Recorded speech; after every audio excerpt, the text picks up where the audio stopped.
महिलाओं के लिए आप देखिए leggings, jeggings, crop top, tank top, off shoulder top, one shoulder top. लड़कों के लिए क्या है? खड़ी पट्टी वाली शर्ट, बड़ी पट्टी वाली शर्ट, वही फूली जैकेट, वही खड़े कॉलर। कब कुछ नया, कब कोई क्रांति आएगी मेंस फैशन में? आज हम कपड़ों के बारे में बात करेंगे, फैशन के बारे में बात करेंगे, टेक्सटाइल के बारे में बात करेंगे। ज़्यादातर लोगों ने वाइट और ब्लैक पहने होंगे सॉक्स। वाइट ब्लैक तो बिल्कुल नहीं पहनना है सॉक्स। बहुत अच्छा है, मुझे बहुत अच्छा लगा कि मैं आपने कलरफुल पहन रखा है। जो ब्लू कॉलर्स थे वो ब्लैक पहनते थे, जो वाइट कॉलर्स थे वो वाइट पहनते थे।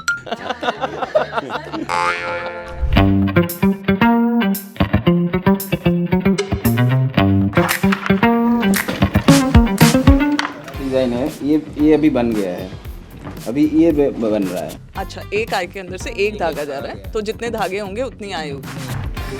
आपने बहुत नोटिसेबल काम किए हैं। राम प्रतिमा के कपड़े बनाए, एक्सियम फॉर्मेशन का बैच बनाया और वर्ल्ड स्किल्स इवेंट 2024 में आपने यूनिफॉर्म डिज़ाइन की।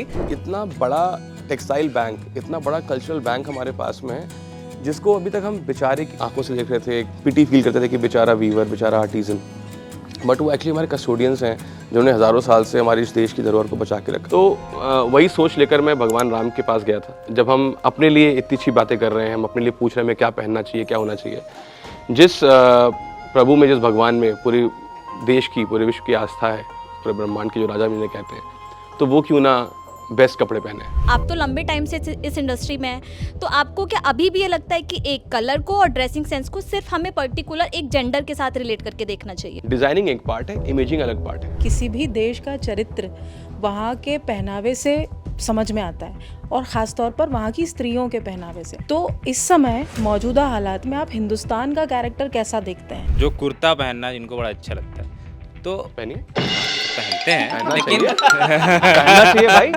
आप लोग डिजाइनर लोग ये सब चड्डी बनियान जांघिया टाइप का कुछ नहीं डिजाइन करते हैं हैंडलूम का। नॉर्दर्न पार्ट ऑफ इंडिया और ईस्टर्न पार्ट ऑफ इंडिया का जो चेक वाला लुंगी है वो भी गायब होता जा रहा है। इसके लिए क्या किया जाए? तो शुरुआत अभी से स्टूडियो से करते हैं, आपका मेजरमेंट करवाते हैं और आपके लिए बढ़िया सा बना के भेजते हैं, है कि नहीं?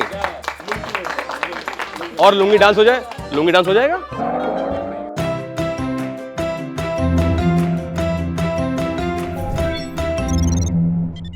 नमस्ते, लल्लन टॉप की इस मास्टर क्लास में आपका बहुत बहुत स्वागत है। आज हम कपड़ों के बारे में बात करेंगे, फैशन के बारे में बात करेंगे, टेक्सटाइल के बारे में बात करेंगे।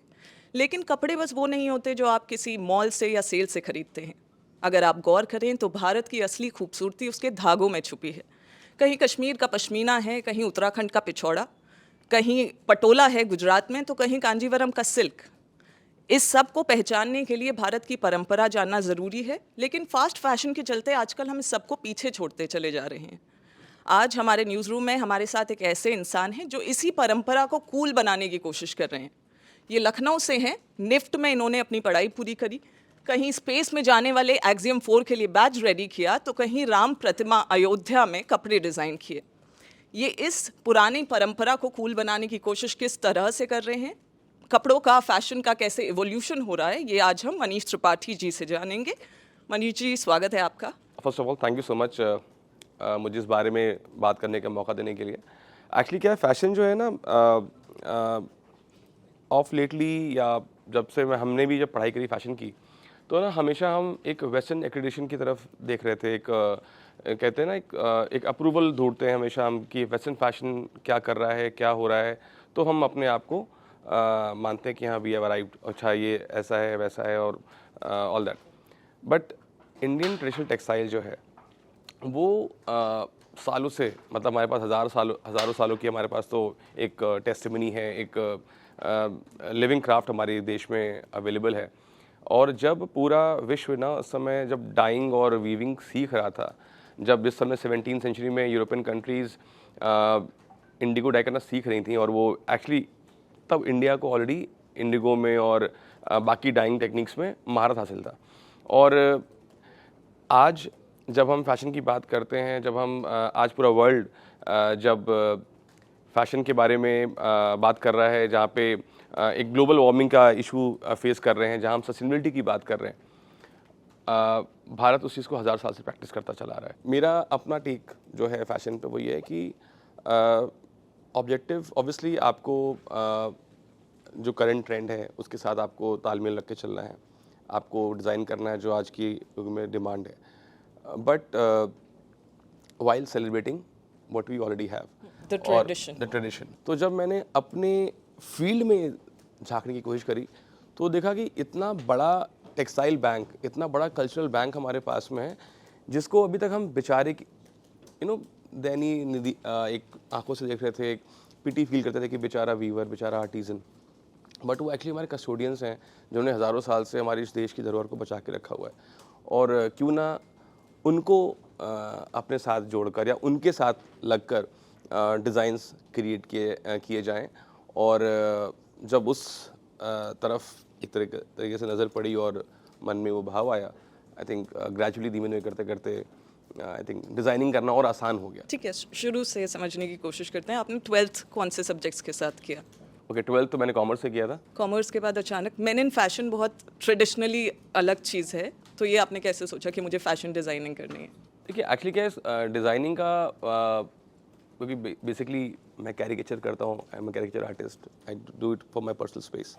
और कहते हैं ना अमूमन जब आप स्कूल में होते हैं, जब 6th 7th 8th स्टैंडर्ड में होते हैं, तो आप कॉलेज के स्कूल के क्रिएटिव टीम के हिस्सा होते हैं, कल्चरल क्या कम्युनिटी जो क्या होता है वो ग्रुप होते हैं, उसके आप मेंबर होते हैं, कई बार उसके प्रेसिडेंट होते हैं। तो आपको जिम्मेदारी दी जाती है कि सजाना है, कुछ बनाना है।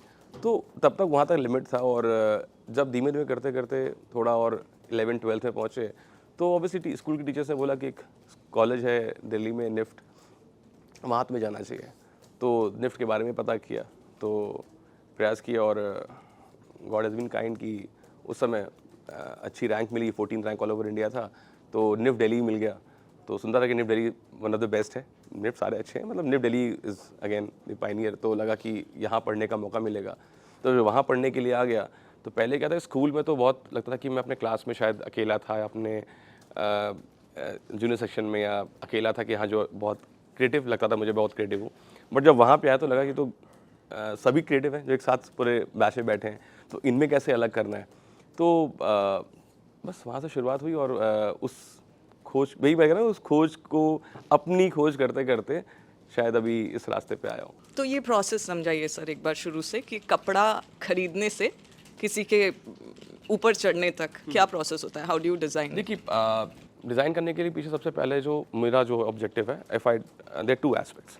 तो मैं मानता हूँ कि design, I follow this particular formula for my self, design with a purpose and passion for a cause.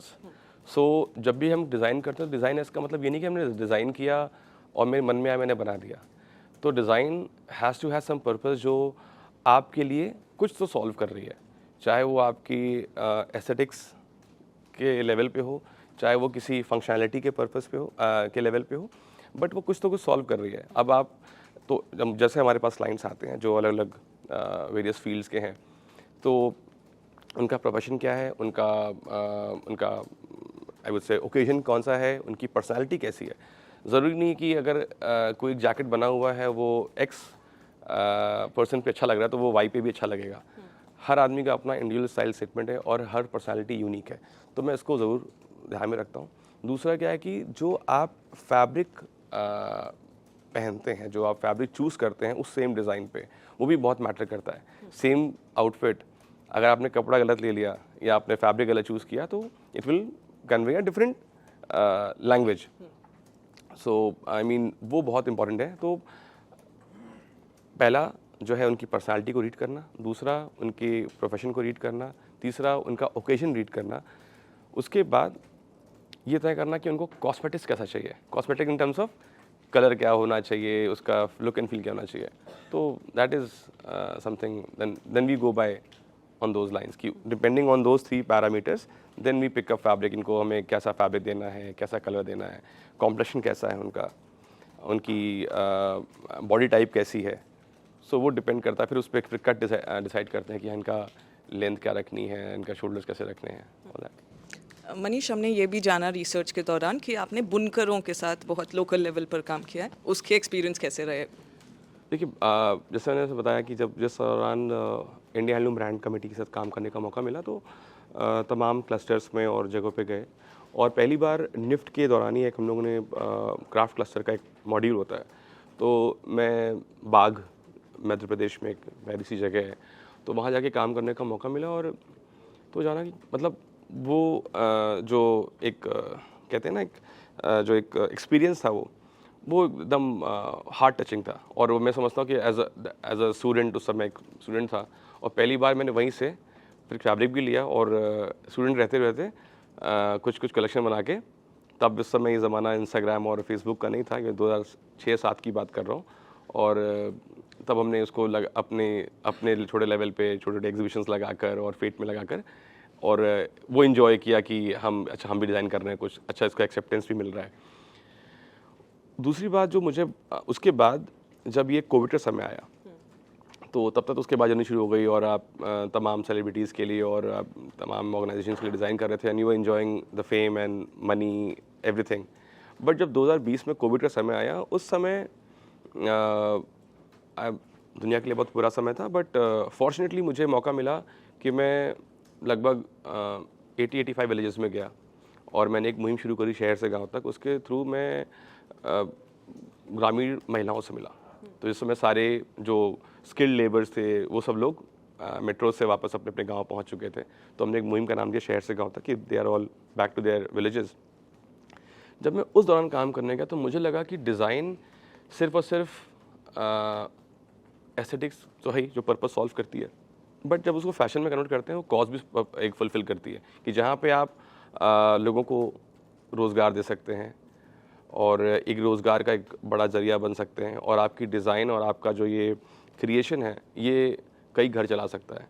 और उस दौरान जब मैं बुनकरों के साथ, वीवर्स के साथ, आर्टिज़न के साथ बैठा, उनके साथ मतलब बहुत एक तो हार्ट टू हार्ट, एक होता है कि आप पहुँचे और आपने सिर्फ क्लस्टर देखा, आप मिले, आपने कुछ किताब में पढ़ा था, कुछ आपने लेक्चर में सुना था, उसके बाद आपने कुछ एक्सपेरिमेंट किया, काम किया, एक तो वो होता है। और एक होता है कि आप 2, 2.5-3 महीना वो सब कुछ जिए हों साथ में, आप वहीं बैठ के खाए हों, आप बैठ के खटिया पे सोए हों, गांव में रहे हों और तमाम चीज़ें। तो वो उस चीज़ ने मुझे अंदर से बहुत इंट्रिग किया और फिर मुझे लगा कि मुझे कुछ एक्चुअली हैंडलूम के साथ और खादी के साथ कुछ अच्छा और बड़ा करना है। तो हम ये कैसे मेक श्योर कर सकते हैं कि लोकल आर्टिसंस, अक्सर क्या होता है गांव में बड़ी ब्रांड जाती है, इनको सोर्स करती है, कॉटेज इंडस्ट्री बना तो देती है, लेकिन सस्ते में इनसे सामान खरीद के ब्रांड करके महंगे में बेच देते हैं, तो असल में वो उतना फ़ायदा नहीं होता। आप इस बारे में क्या सोचते हैं? नहीं देखिए, ये शायद पहले कभी होता रहा होगा, अभी भी जैसे मेरे जैसे बहुत से ऐसे लोग हैं जो अपने अपने लेवल पे बहुत सा प्रयास कर रहे हैं। और अभी एक छोटा सा एफर्ट है जो ट्राइबल अफेयर्स मिनिस्ट्री भी कर रही है, जहाँ पे वो नेशनल डिज़ाइन सेंटर के साथ मिलकर एक ऐसा कॉर्पस क्रिएट कर रहे हैं जहाँ पे जितने भी ट्राइबल आर्ट्स हैं और क्राफ्ट्स हैं और जो टेक्सटाइल्स हैं उनको लेकर एक ब्रांड तैयार कर रहे हैं और जिसपे उनका भी हार्डकोर ऑब्जेक्टिव है कि how to bring revenue sharing kind of thing. जो उनका बेसिक अमाउंट है वो भी उन्हें मिले, साथ साथ उनको प्रॉफिट शेयरिंग में मिले। एंड और ये आपने बड़ा अच्छा सवाल पूछा, क्योंकि मुझे भी ये लगता है कि जो भी हमारे, मैंने जैसे पहले भी बोला कि हमारे जो ये आर्टिजन्स हैं, जो हमारे आज यही कोई चीज़ एक मैं नाम नहीं लेना चाहूँगा, कोई भी इंटरनेशनल ब्रांड है जो कि पेरिस में या लंदन में कहीं बिक रहा है और उसमें आप देखेंगे वीडियोज़, तो उसमें एक लेडी बैठ के सिर्फ स्ट्रीक कर रही होगी बैग के किनारे और वो बोल देंगे ये हैंड डन है, सब कुछ मिल रहा। आपने सुना होगा, कंट्रोवर्सी सुनी होगी पहले भी, कि सिंपल से एक लाइन बनाई और बोला हैंड डन है, तो उसको बिल्कुल आउट ऑफ प्रोपोर्शन ब्लो करके उसको प्राइस 100 टाइम्स बढ़ाकर उसको आप ले रहे हैं और लोग उसको ले भी रहे हैं, उसको स्टेटस सिंबल बना रहे हैं। यहाँ पे एक एक धागा, एक एक कहते हैं ना कि कण कण, एक एक वीव जो है वो हाथ से बनाई गई है, डाइंग हाथ से हो रही है और सब कुछ हाथ से हो रहा है और उसको हम कह रहे हैं कि बेचारे ने बनाया है। सो टाइम है उनको सेलिब्रेट करने का। और मैं तो आपके माध्यम से भी I would say invite other my weaver friends, जो हमारे बुनकर भाई हैं और जो हमारे आर्टिजन दोस्त हैं, वो आए साथ में काम करें और एक कोलैबोरेशन की तरह अब लेके चलना है। ऐसा नहीं कि हमने सिर्फ उनसे सामान सोर्स किया और हमने आगे बेच दिया। और एज अ डिज़ाइनर मेरा काम सिर्फ और सिर्फ उसको क्रिएट करके बेचना नहीं है, मेरा काम ये भी है कि मैं कैसे उसको रीजेनरेट कर सकूं, कैसे उसको उसमें एक सस्टेनेबल प्रोडक्ट ला के दे सकूं, जिससे कि एटलीस्ट उनका एक लाइन ऑफ वर्क चलता रहे कि हाँ उनके पास में उनकी आजीविका सुनिश्चित है, they are making their livelihood. And second part could be wherein they can do the creative stuff, जहाँ पे वो क्रिएटिव काम कर सकें और बोले कि हाँ आइए आप डिज़ाइन दीजिए। और क्योंकि क्या होता है ना कि डिज़ाइनिंग बहुत सब्जेक्टिव है, मुझे ये अच्छा लग रहा है, आपको शायद अच्छा ना लग रहा हो, किसी और को इसके बहुत अच्छा लग रहा हो, तो वो सब्जेक्टिव है। तो वो क्रिएटिव एक्सपेरिमेंट करने का जो मौका है वो तभी मिल पाएगा ना जब आप कि आपका पेट भरा हुआ होगा, आप खुश होंगे, आपका व्यापार चल रहा होगा, आपका घर चल रहा होगा। तो मतलब आई मीन टू से सिर्फ और सिर्फ क्रिएटिविटी के आधार पे नहीं वो जिया जाएगा, बट हाँ उसके साथ साथ एक बिजनेस मॉडल ऐसा हो जहाँ पे उनका रेगुलर काम भी चल रहा हो और फिर वो उनको आप तो अमूमन क्या होता है हम लोग गलती करते हैं, हम लोग सिर्फ पहुँचते हैं कहते हैं आपको नया डिज़ाइन करना है, आपने नया डिज़ाइन किया उसके बाद फिर क्या नहीं चला तो उसका भी मनोबल टूटता है कि, और जो कर रहा है उसका भी मनोबल टूटता है कि यार डिज़ाइन नहीं चला, काम नहीं हुआ। तो it has to go hand in hand. आपने बहुत नोटिसेबल काम किए हैं, राम प्रतिमा के कपड़े बनाए, एग्जिम फॉर्मेशन का बैच बनाया और वर्ल्ड स्किल्स इवेंट 2024 में आपने यूनिफॉर्म डिज़ाइन की। कोई भी नोटिसेबल 3 आपके फेवरेट काम और उसके पीछे की सोच क्या थी? देखिए एक जैसे तो I read this beautiful article, एक जगह मैंने ये पढ़ा कि आप जब राम प्रतिमा के कपड़े बना रहे थे तो आपके सपने में ऐसा कुछ इंस्पिरेशन आया, किसी ने लिखा था किसी आर्टिकल में, तो ऐसा। देखिए प्रभु श्री राम लला की पोशाक बनाने के पीछे की भी जो थॉट थी ना वो यहीं से आई, जो मैं आपसे ये जो बात कर रहा हूँ उस जर्नी को। और जब आपने पूछा कि डिज़ाइनिंग में कैसे आए, तो मुझे लगता है अब जब राम जी का नाम आता है तो लगता है कि शायद जो भी कुछ कर रहा था उससे पहले वो इसी काम को करने के लिए कर रहा था। और उस काम करने के बाद भी लगा कि अगर शायद उम्र के इस पड़ाव पे और अगर आज इस लेवल पे ये काम करने को मिला, इसका मतलब है कि कहीं ना कहीं एक लार्जर पर्पस इसके पीछे भी छुपा हुआ है। ऐसा नहीं कि सिर्फ आप आध्यात्म में चले गए, आध्यात्म के साथ साथ एक आध्यात्म आपको सेवा सिखाती है, आध्यात्म में आपको स्पिरिचुअल सर्विस आपको लोगों से जोड़ना भी सिखाती है। तो मुझे लगा कि ये बहुत रिस्पॉन्सिबिलिटी वाला काम है। तो 2020 में जब मैं कोविड में बताया, जैसे मैंने बहुत बनकरों के साथ घूम रहा था और बहुत उनके साथ काम कर रहा था, तमाम राज्यों में जा रहा था, तो उस दौरान रियलाइज़ हुआ, उस दौरान मैं अयोध्या राम मंदिर के भी दर्शन करने के लिए गया, क्योंकि मेरा एंसेस्ट्रल जो विलेज है वो वहाँ से 50 किलोमीटर दूर है, ओदरा गांव पड़ता है हमारा। तो बचपन से हम लोग जब लखनऊ में पढ़ते थे तो लखनऊ से छुट्टी के दौरान हम लोग जाते थे अपने गांव। तो उस समय फैज़ाबाद जो आपका था तो बहुत ही डल डैम दिखता था। तो कोविड के समय में ऑब्वियसली डेवलपमेंट शुरू हो चुका था, तो मन में आया कि अब जब सारे गाँव जा रहे हैं तो अपने भी कुछ आसपास जाके कुछ करते हैं। तो मैं राम मंदिर दर्शन करने के लिए गया और मन में लगा कि भगवान की जो पोशाक है वो क्यों नहीं खादी की बन सकती, भगवान की पोशाक क्यों नहीं हैंडलूम की बन सकती है।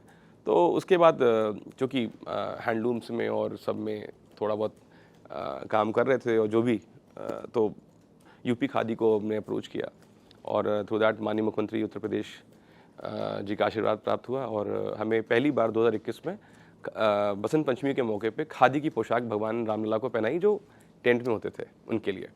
और उस दिन फिर थोड़ा और एलिवेट हो गया, जहन में लगा कि हाँ भगवान को कपड़े ऐसे बनने चाहिए। तो जितने भी विशेष होते थे अवसर उस पर हम लोग भगवान को ट्रस्ट के माध्यम से, ट्रस्ट से संपर्क करके हम भगवान को पोशाक हैंडलूम की और टेक्सटाइल, इंडियन टेक्सटाइल्स की पहनाते थे।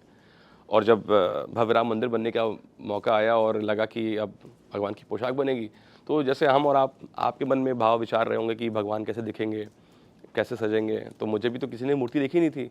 तो मेरे भी मन में लगा कि भगवान, अगर मेरा सब्जेक्ट टेक्सटाइल का है तो मैं सोचूंगा ना भगवान को ये पहनाना चाहिए। अब मुझे नहीं पता कि मुझे ये काम करने को मिलेगा, लेकिन प्रभु की कृपा रही कि ट्रस्ट से आमंत्रण आया और सुझाव लिया गया और सुझाव के पश्चात ये तय हुआ कि भगवान की पोशाक बनानी है। और भगवान अब हर रोज़ जो है इंडियन टेक्सटाइल पहनते हैं। और बड़ी इंटरेस्टिंग फैक्ट बताता हूँ आपको, जब आप कोई भी डिज़ाइनर डिज़ाइन करता है ना, आज आपके साथ बात कर रहा हूँ तो बताने में बड़ा अच्छा लग रहा है कि जब कोई डिज़ाइनर डिज़ाइन करता है ना तो बोलता है कि हम लोग 2 सीजन शो करेंगे, हम एक फैशन वीक यहाँ का करेंगे, एक वहाँ का करेंगे, will put up 40 collection, will make 40-50 designs and this is my collection, which is good, all due regards to respect everybody. तो हमें भी लगा कि भगवान के कपड़े बनाने हैं, तो मन में आया कि रोज़ बनाएंगे नए कपड़े। फिर लगा रोज़ बनाएंगे तो डिज़ाइन कितनी कर पाएंगे, नहीं एक सैचुरेशन पॉइंट होगा ना कि आप कितना डिज़ाइन कर लोगे। बट फिर लगा मेरे पास बैंक की तरफ देखा, हमारा टेक्सटाइल बैंक, तो आप यकीन नहीं मानेंगे 550-600 दिन में भगवान ने डिज़ाइन रिपीट नहीं करी है। ये हमारे 550 दिन सारे अलग अलग कपड़े जी, पहने। भगवान के कपड़े अलग अलग हैं, they all are from different parts of the country.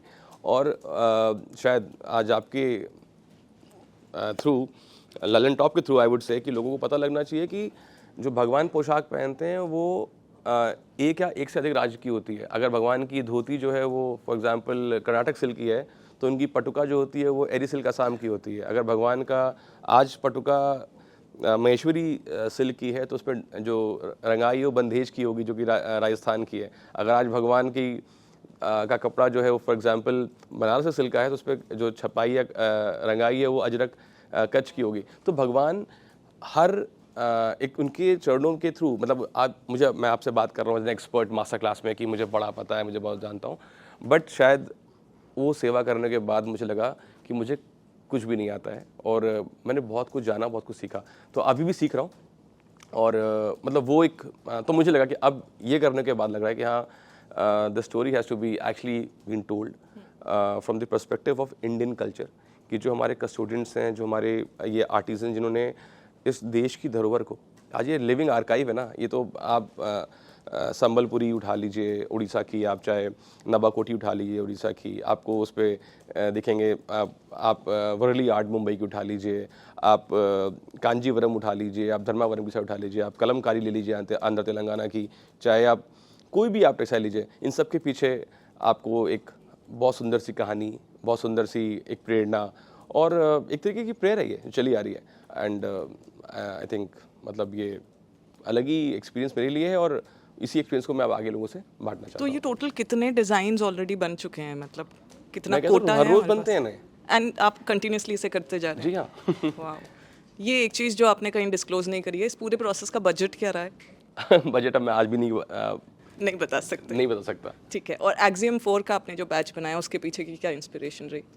Axiom 4 का जो पैच था वो अगेन क्रिएटिव कीड़ा जो होता है अपने अंदर ना, कि कुछ कुछ करते रहना है, अलग अलग करते रहना है। और फॉर्चुनेटली शुभांशु भाई is my senior from school, तो हमारे स्कूल के सीनियर हैं और हम लोग सेम स्कूल से पढ़े हुए लखनऊ में। और हमारे एक साथ में सीनियर विशाल भैया, तो उन्होंने लास्ट ईयर जुलाई अगस्त में अप्रोच किया जिस समय शुभांशु भैया का नाम आया था फॉर एक्सियम के लिए और गगनयान के लिए। तो एंड एक चर्चा के रूप में शुरू हुई ये बात, हमारी वीडियो कॉल में बात होती थी कि कैसे बैच बनाना है। और शुभांशु जी का एक जो एक बहुत क्लियर ऑब्जेक्टिव था कि हमें वो क्रिएट करना है जो कि आने वाली जनरेशन को इंस्पायर कर सके। Patch doesn't have to be a patch कि बस लग गया और which could be anything, but उसके पीछे का मकसद ये था कि अगर कुछ लग रहा है और मन में ये भी भाव था कि कल को 500 साल बाद ये पैच कहीं दबा हुआ मिले और कहीं धूल मिट्टी में कोई छोटा बच्चा उठाए तो समझ पाए कि हमारे भारत की स्पेस लेगेसी क्या थी या क्या है और क्या होनी चाहिए थी। तो वो 3 इंच के पैच में वो पूरा, तो उसमें क्या क्या है एक बार? उस पैच में आप देखेंगे ना, एक तो ऑब्वियसली स्पेस लेगेसी की बात हम कर रहे थे, तो पहली बात तो हम लोग का लंबा बहुत डिस्कशन चला, बहुत लंबा, हम लोग महीनों भर में डिस्कशन किया कि क्या होना चाहिए, एक एलिमेंट। मैंने अपने आप को एक होटल के रूम में, मैं मेरी धर्मपत्नी हम लोग साथ में थे, हमारी बैकबोन वही है, हमारी क्रिटिक भी वही है और हमारी क्या वुड से सहायक भी वही है।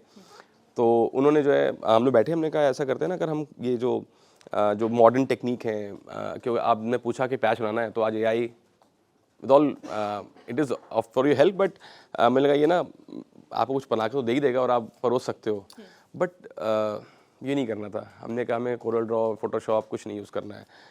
Again I went back to my traditional way of picking up my pencil, और जिस होटल में थे उस होटल की ही पेंसिल ली, उस होटल में जो स्केच पैड और जो नोट पैड होता है वही यूज़ किया इनिशियली ड्रॉ करने के लिए। और पहला तो मन में जहन, आप उस पैच को देखेंगे तो उस पैच का जो पूरा का फॉर्म है वो एक स्टैम्प के रूप में, पोस्टल स्टैम्प के रूप में वो दर्शाता है कि आज अब इंडिया का एड्रेस ISS पे भी है, क्योंकि पहले एस्ट्रोनॉट हैं जो इंटरनेशनल स्पेस स्टेशन पे पहुँचे। तो एक तो वो, दूसरा उस पैच में आप देखेंगे कि उसमें गगनयान बना हुआ है, और गगनयान जो है वो दर्शाता है आपके जो इंडिया का एम्बिशन है स्पेस में, ह्यूमन इन स्पेस का एम्बिशन को दर्शाता है। आप उसे पाएंगे, उसके अंदर आर्यभट्ट है। आर्यभट्ट वो जिस इस साल अपना 50th एनिवर्सरी हम लोग उसकी सेलिब्रेट कर रहे हैं, और अमूमन पूरा विश्व ये समझता है कि आर्यभट्ट ही हमारी उम्र है एज ए सैटेलाइट स्पेस में। बट उस बैच में आप पाई का निशान देखेंगे, 1 देखेंगे, ये वो है जो एस्ट्रोनॉमिकल लैंग्वेज में यूज़ होता है, जिसकी खोज आर्यभट्ट ने करी। उस पैच में आपको जंतर मंतर दिखेगा जो कि राजा मान सिंह ने 600 साल पहले क्रिएट कराया, just to understand sun and all that. तो आप मॉन्यूमेंटल अंडरस्टैंडिंग भी थी। साथ साथ आप उसमें पाएंगे कि उसके अंदर इन्फिनिटी भी एक साइन है, जो कि इंडियंस का एक ह्यूमिलिटी दर्शाता है, इंडियंस की, हमारे भारतीयों की एक कि हम we know but we want to know more, एक learning is a never ending process, उसको दर्शाता है। उसमें आप एक अर्थ का शेप देखेंगे जिसको बनाया गया है। अर्थ को एक एस्ट्रोनॉट के चेहरे के रूप में बनाया गया है। उसमें एक आपको एक वो दिखेगी, क्या कहते हैं, जो हेलमेट का क्या बोलते हैं उसको, हाँ, हेलमेट कवर। तो दैट्स लाइक इसमें, हाँ, तो वो एक ग्लोब की तरह है। तो उसमें आप पाएंगे कि उसकी चिन पे भारत का नक्शा है। एंड चिन पे क्यों है? क्योंकि चिन पे जो है वो चिन up is a pride of India, a pride is the pride of the entire world, because आज स्पेस पे जो कर रहा है, जो स्पेस पे उसके एम्बिशंस हैं। और आई थिंक इस पर कोई गलत टिप्पणी ना करे तो मैं बताना चाहूँगा कि चिन को हिंदी में क्या बोलते हैं, शायद ठुड्डी। और क्या बोलते हैं? ओके, संस्कृत में क्या बोलते हैं? हनु बोलते हैं। एग्जैक्टली, थैंक यू मेरे भाई। तो हनु बोलते हैं। हनु किसका नाम है? मारुति किसका नाम है? हनुमान जी का पड़ा नाम उनका? हनुमान जी नाम का पड़ा उनका? इधर आ जाइए। जब वो सूर्यदेव को निकल लिया था उन्होंने, तो इंद्रदेव ने उनके ऊपर वज्र से प्रहार किया था। सो हनु, तब उनका नाम हनुमान पड़ा, क्योंकि उनका हनु पे वज्र का तो भी। तो आई मीन हम सब बैठे हुए थे लोग हैं यहाँ पे, शायद एक के पास जवाब था इसका कि क्या बोलते हैं, शायद आज और लोग जाने। Not to create any controversy, सारे बुद्धिजीवियों को नमस्कार, बट आई मीन टू से कि ये मेरा कल्चर है, मेरा विश्वास है, तो उसको मैंने पैसिवली इसके अंदर दर्शाया है। और चाहूँगा कभी कोई उसको देखे तो समझ पाए। जैसे कहते हैं कवि की रचना है तो कवि का भाव क्या था, संदर्भ प्रसंग हम पढ़ते थे हिंदी में स्कूल में जब पढ़ते थे, तो आज वो कहते हैं रचयिता का भाव ये था, तो वो भाव वो था। तो आई मीन दिखाना कि हम दुनिया की नज़रों में शायद 50 साल पुराने हो, जो हमारा सैटेलाइट उनको दिखता हो आर्यभट्ट के रूप में, बट हमारी समझ क्या कहते हैं स्पेस की, वो हज़ारों साल लाखों साल पुरानी हो है। और जितना सच और जितना आई वुड से हमारी संस्कृति है, हमारा कल्चर है, हमारे भगवान है, उतना ही सच वो भी है। जो मैं बात कर रहा हूँ ना, वो सब कुछ इस पे एक तरीके से आधारित है। ये हमारा हैंडलूम है जो कि आई थिंक भारत की ताकत है। ये वो चीज़ है जिससे अलग अलग राज्यों में, अलग अलग स्टेट्स में, अलग अलग प्रांतों में, अलग अलग कम्युनिटीज़ द्वारा इसको यूज़ किया जाता है। अलग अलग क्राफ्ट और मतलब जो डाइवर्सिटी की हम बात करते हैं, जिस तरीके की क्रिएटिविटी की हम बात करते हैं, वो इन लूम्स पे मैसिवली अलग अलग स्टेट्स में, अलग अलग जगहों पे हो रहा है। और शायद एक स्टेट में 5-5 10 तरीके से हो रहा है। तो एक उसका एग्जांपल हमारे साथ ये हमारे दिपिन दादा जी बैठे हुए हैं, और आप जो हैं बंगाल से हैं, और ये आपको बताएंगे क्या कह रहे हैं। आपका नाम? रिपन बसाक। आप कहाँ से हैं? मैं कलकत्ता से हूँ, बंगाल का, फुलिया में। हमें थोड़ा सा समझाइए कैसे काम कर रही है आपकी मशीन। ये है आपका शटल, ये है शटल बॉक्स, इसको हम रीड बोलते हैं। और ये हील शेफ्ट है। ये हील शेफ्ट जितना धागा है, इसके अंदर से एक एक धागा पास हुआ है जो उधर से आया है। और इधर से जो इधर से धागा है, हाँ, ये इसको वॉप बोलते हैं। वार्प है। और ये है हील शेफ्ट। देखिए ये हील शेफ्ट एक बड़ा बड़ा आई है, जो एक आई के अंदर से एक एक धागा गया है। अच्छा, एक आई के अंदर से एक धागा जा रहा है, तो जितने धागे होंगे उतनी आई होगी। उतनी आई है। हाँ। और 2 धागे मिलके एक डेंट के अंदर से गया है। ये देखिए जैसे दिखा 2 धागे मिलके एक डेंट के अंदर से गया है। Very intricate no. So this is actually ये जामदानी एक वीव से डेंट पे इंस्पायर्ड गया है। ठीक है। अभी हम क्या करते हैं, ये जो नीचे पेडल है, पेडल जब हम दबाएंगे, ये देखिए शेड अलग हो रहा है, इसमें शेड हो रहा है। ठीक है। ठीक है। ये शेड के अंदर से हम इसको वेब को डालेंगे। हाँ। ये शटल के अंदर से। तो ये एक धागा कपड़े में कपड़े का जग गया, फिर इसको हम चेंज करेंगे। अगला पैडल अब इधर से इधर जाएगा। अभी धागा चेंज हो गया है। हाँ। अभी इधर से फिर धागा उधर जाएगा। तो ये धागे का रंग कैसे बदल रहे हैं? ये सब तो सफ़ेद धागे हैं। देखो वो भी दिखा रहा हूँ, ये ऐसा आपका फैब्रिक बन रहा है, ठीक है। अभी ये जो धागा का डिजाइन बनेगा, ये बेसिक हैंडलूम इसमें जामदानी हो रही है, ठीक है, जामदानी जामदानी टेक्निक से एक स्टोल बन रहा है। स्टोल बन रहा है ये। ठीक है। ये जो डिजाइन है ये अभी बन गया है, अभी ये बन रहा है, हाँ, ठीक है। तो आपका काम कहाँ ख़त्म हो जाता है? ये डिज़ाइन देने पे? डिज़ाइन देने पे खत्म, उसके बाद हम सरेंडर हो जाते हैं। ठीक है। वो भी उसके बाद भी चेक करना है आप- सर को कि अच्छी तरह ठीक से बन रहा है या कुछ गलत हो रहा है, सर को भी देखना है आप इसको। कितने सालों से ये काम कर रहे हैं? मैं तो 20 साल से कर रहा हूँ। और सर के साथ ही काम कर रहे हैं? नहीं, मैं तो WSC में करता हूँ, ये WSC में कर रहे हैं, weaver service centre New Delhi. Okay. क्योंकि मेरा बचपन से मैं यही काम करता हूँ, मेरा घर पे यही काम है। ये एक्स्ट्रा वेफ डल रही है इस डिज़ाइन को क्रिएट करने के लिए। एक्स्ट्रा चल रहा है डिजाइन। तो ये जो पूरी मशीन है ये सफ़ेद रंग का कपड़ा बेस दे रही है और बाकी सब ऊपर अलग से हो रहा है।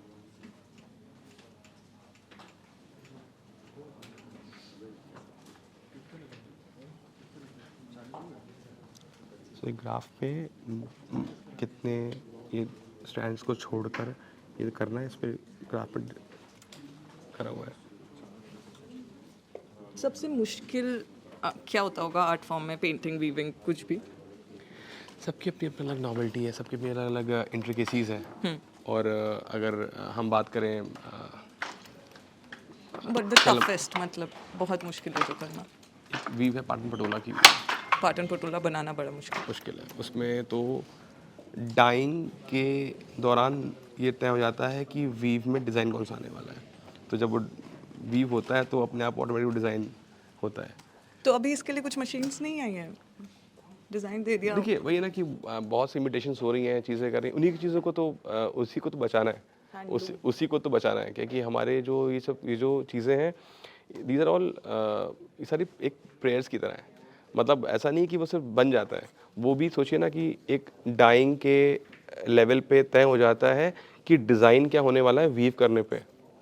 वो सरेंडर एक टेक्निक तो है ही, उसके पीछे भी जो टेक्निक है जो सो है, बट वो भी एक प्रार्थना की तरह है कि आप सरेंडर होके उसको वीव करो। तो कहानी का आप वीव देखोगे तो आप पाओगे कितने इंट्रिकेटली कहानी को वीव किया जाता है कि वो उस वीव का एक लिरिक्स होता है जो कि मास्टर वीवर लिरिक्स गा रहा होता है। बिकॉज आप इतने पास से काम कर रहे होते हैं कि शायद धागे गिनना मुश्किल हो, बट वो कहानी का जो वीविंग होता है वो बहुत इंट्रिकेट है। वैसे ही और भी बहुत सारी चीज़ें हैं आपकी क्या कहते हैं, कांजीवरम आप देखेंगे और वहाँ का तो कैसे कांजीवरम वगैरह उस पर आप देखेंगे तो उसमें भी जो मोटिव्स हैं वो सारे एलोरा जनता के से इंस्पायर्ड मोटिव्स हैं। सोचिए कब वो कितना तो आपको कभी ऐसा नहीं लगता कि आप एक डूबता हुआ जहाज बचाने की कोशिश कर रहे हैं? क्योंकि AI आ गया है, डिजाइन्स, डूबता हुआ जहाज नहीं, ChatGPT, जेमिनी बड़े अच्छे डिजाइन्स बना कर दे रहे हैं। बिल्कुल दे रहा है, देखिए पता वो भी, लेकिन उसका भी आधार यही सब चीज़ें हैं। तो हमें क्या है ना, वही है कि अपने ये हमारी इनको एक्चुअली सेलिब्रेट करते रहना है, इनको जीवित रखने के लिए और इनको और आगे ले जाने के लिए हमें प्रयास करना है। देखिए क्या हर एक चीज़ का, सबका इमिटेशन है, सबका कुछ ना कुछ है, हमें उस इमिटेशन में और उस क्या कहते हैं उन चीज़ों में खो नहीं जाना है, इसको भूल नहीं जाना है। तो वो प्रयास देखिए, अब कहता हूँ अगर ये चीज़ हज़ारों साल से संभली हुई है तो आगे भी संभली रहेगी। और समय समय पे कुछ छोटे छोटे हमारे ऐसे कुछ लोग और भी कई लोग, तमाम चीज़ें ऐसी आती रहेंगी जो इस चीज़ को अपग्रेड करेंगे। एक हमारी इंटर्न साथी हैं सर, इनका सवाल है आपसे। हेलो सर, मेरा नाम प्रेरणा विधवा है।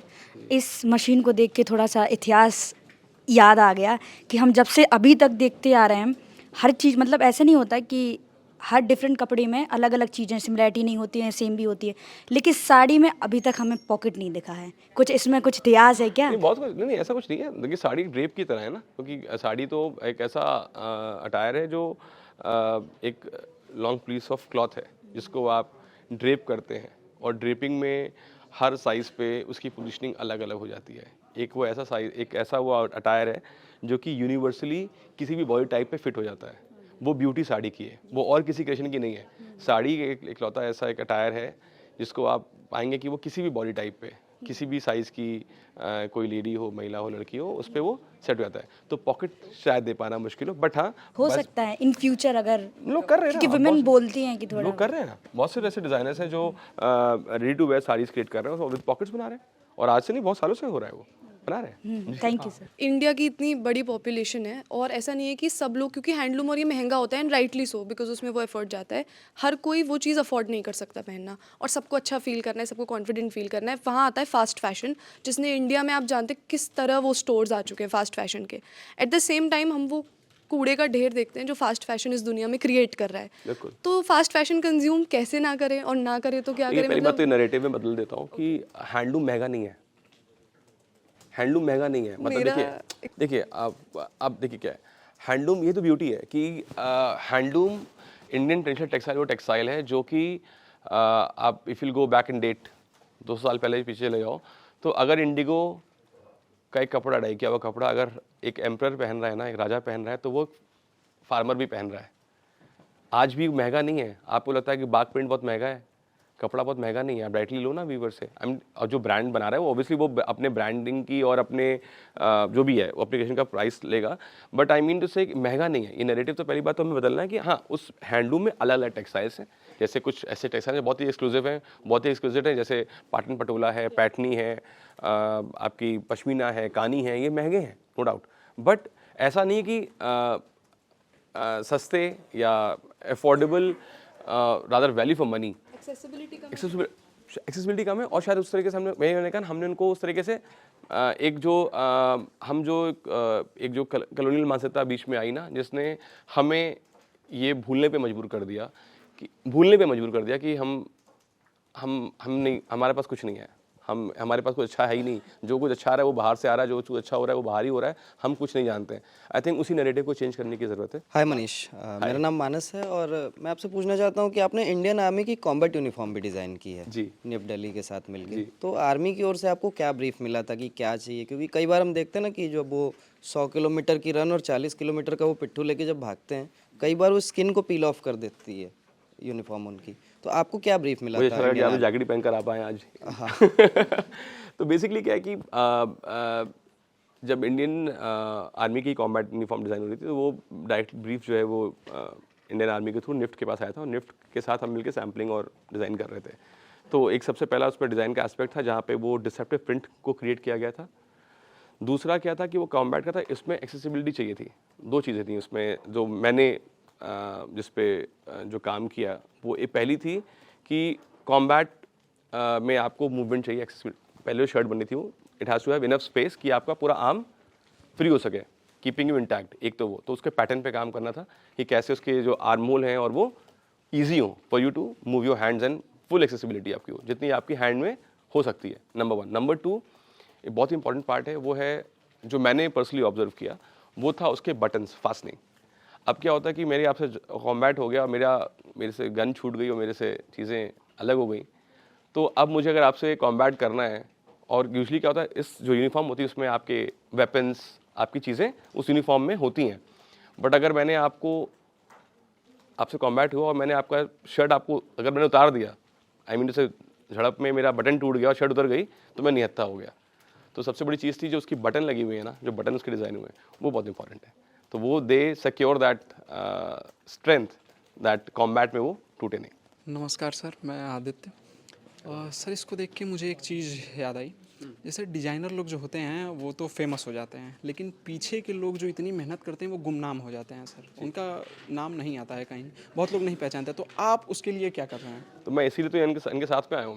मैं नहीं चाहता था कि सिर्फ और सिर्फ मैं बात करूँ, मैं बता पाऊँ। मैं चाह रहा था इसलिए साथ में अपने वीवर सर्विस सेंटर से अपने भाई को लेकर इसलिए साथ में आया हूँ कि लोग जाने और देखें, और आगे भी शायद इसको देखते हुए, इस चीज़ को देखते हुए लोग आगे भी ये प्रयास करें। जैसे मैंने अपने जो पीछे मैं वक्तव्य मैंने बोला कि जो करंट सिनेरियो है वो कोलैबोरेशन का है, तो ये भी एक इंटरव्यू भी शायद हो, चाहे एक मास्टर क्लास है, वो भी एक कोलैबोरेशन के रूप में मैं दिखाना चाह रहा था कि हाँ जो मेरी बैकबोन है, जो इस सारी बातों को आधार है, वो ये हैंडलूम है। एक बात बताइए, छोटा सा ये मेरी क्वेरी भी है कि मैंने जितने भी हैंडलूम प्रोडक्ट्स को देखे हैं, वो साड़ी हो गई, कुर्ता हो गया, थान हो गया या पूरा गमछा या इस तरह का। आप लोग डिज़ाइनर लोग ये सब चड्डी बनियान जांघिया टाइप का कुछ नहीं डिज़ाइन करते हैंडलूम का? देखिए वो अभी वो वही ना कि आप थोड़ा एक बड़ी आपने अच्छी बात बोली। अब देखिएगा आप हर सवाल में आपने अच्छी बात बोली। अच्छी बात इसलिए बोली आपने क्योंकि अब देखिए आप ललन टॉप साल में बता दूं, आप इसमें कोई पटरे वाली जांघिया तो पहनता नहीं है ना। लेकिन हाँ हंस सकते हैं हम लोग हंस सकते हैं, बट ना अब ये तो बड़ा वो हो गया, अब कोई भी कह सकता नहीं। लेकिन ये जो आपने कहा ना, एक बहुत ही इंपॉर्टेंट पार्ट है जिसको हम बोलते हैं ऑल्टरनेट प्रोडक्ट डेवलप करना। फॉर एग्जांपल जब मैं बनारस में काम कर रहा था तो 8 शाफ्ट लूम वहाँ पे बंद पड़े हुए थे। 2014-15 में हमने 8 शाफ्ट लूम में दोबारा से हमने कपड़ा क्रिएट करा। अब कितने लोग साड़ियाँ पहन रहे हैं, कितने लोग गमछे पहन रहे हैं, वो एक अलग पार्ट है। बट मैंने उसी लूम को यूज़ करके, अपने एग्जाम्पल बता रहा हूँ, उसी लूम को यूज़ करके हमने एक ऐसा कपड़ा क्रिएट किया जिस कपड़े को यूज़ करके हमने टाइज बनाई। तो अब क्या है, हैंडलूम की बनी हुई टाई हमने वही फिर टाई हमने कश्मीर के डाउनटाउन में भी हमने प्रिपेयर करवाई, कानी की भी बनवाई हमने। तो आई मीन कि एज अ डिज़ाइनर, जैसे आपने कहा, जो आपने बात बोली शायद ये मजाक के तौर पे रही हो, हम सबके लिए, बट मैं इसी की बात कर रहा हूँ, कोई ऐसा प्रोडक्ट हो जिससे आपकी आजीविका चलती रहे, वो लूम बराबर चलता रहे, जिसमें उनको दिमाग नहीं लगाना, जिसमें उनको बहुत ज़्यादा काम नहीं करना, उससे कम से कम उनके घर के खर्चे निकलते रहें। उसके बाद दे कैन क्रिएट वो अच्छी सुंदर साड़ी, सुंदर सा कपड़ा। मतलब मेरा मतलब यही था कि एक बड़ा प्रोडक्ट तो खरीदने में समय लगेगा, बिल्कुल बिल्कुल, एक हैंड टू हैंड निकल सकता है। बिल्कुल।